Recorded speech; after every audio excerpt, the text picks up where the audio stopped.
What's that now? You gotta help me order that same. Oh, that definitely. Same color. I like Yeah. So, Roy, you were inside. I'm going to do a quick video. It's not live.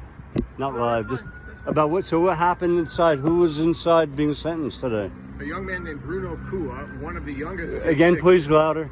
Bruno? A young man named Bruno Kua from Atlanta, who was one of the youngest J6ers, 18 at the time that the event occurred. So he's probably 20 or 21 now. But I had to leave because I was getting frustrated. Oh. You know, he's facing 14 to 20 years. Whoa, God. They went over a lot of the, and I'm a little bit familiar with his case, but I was not here for his trial, so I didn't know all the ins and outs. But he just, it just got bogged down into, and I'm not a legal person. I get frustrated with legalese, although it's a necessary evil. But just all these enhancements, they're talking about it, they're picking it apart in detail, and I'm just thinking from my point of view, here's a young person's life. Yeah. You know, it was a mistake, he regrets it, let him get on with his life. Yeah. Give him a fine and probation or something. Community service, man. Unlike the violent Antifa rioters that we saw in the summer of 2020 and since. It's just a total double standard, and rather than getting restless, I just had to leave. I wanted to come I hear you on that.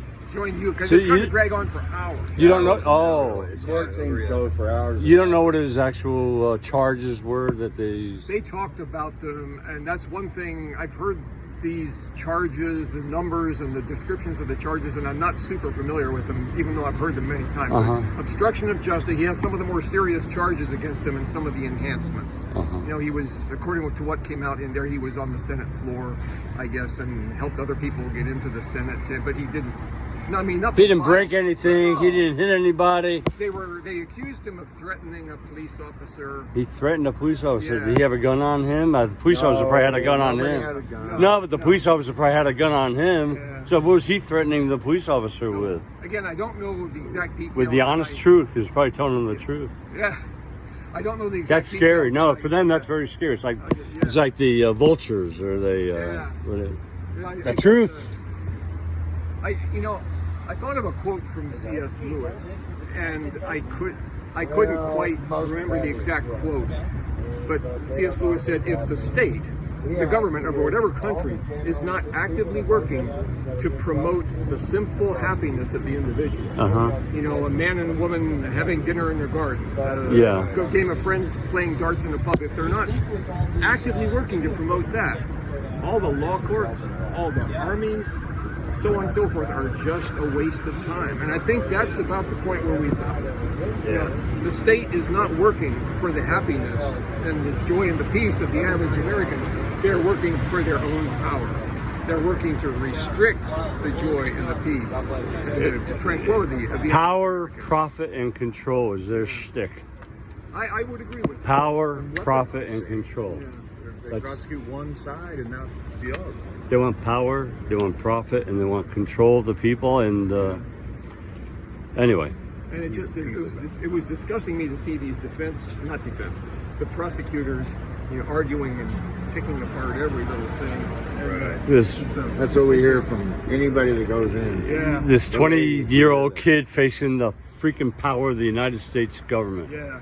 It's like, you know, this is like the Revolutionary War. You had the big British government against the lowly Americans. I mean, and we won. And we won. So we are going to win. Yeah. It's going to take time.